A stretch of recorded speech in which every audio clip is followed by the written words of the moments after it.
Guys, welcome back to our channel. Ayan, may papakita lang ko sa inyo plants. Ayan, flower vine siya. Yan ang kanyang dahon. Baka may nakakakilala sa kanya. Kung ano exact ID niya, ay please comment down below. Ayan ang kanyang gumagapang siya. Pero malaking magbaging. Parang puno na kung magbaging. Ayan, tulos ko ginapangan niya. At talagang gumagapang siya. Oh. At ito nga yung kanyang gumapang na siya hanggang dito. Ito mo, laki ng kanyang puno. Laki oh. Ayan. Tuloy, bala ko nang putulin itong puno ng bayabas ko, pero ginapangan niya. At ito yung kanyang flower. Ayan, laki oh. Diba? Laki ng kanyang flower.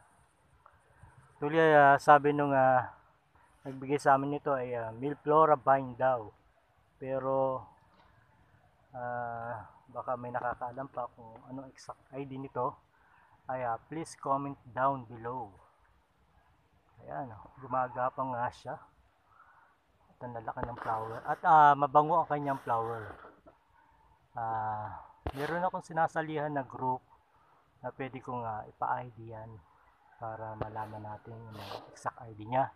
Para na pagka nagpropa ako, ay mabigyan ko siya ng exact ID pag ating ibinenta. Ayan ang kanyang puno. Magapang talaga siya. Ayan, gumapang nga siya. Ayun, no?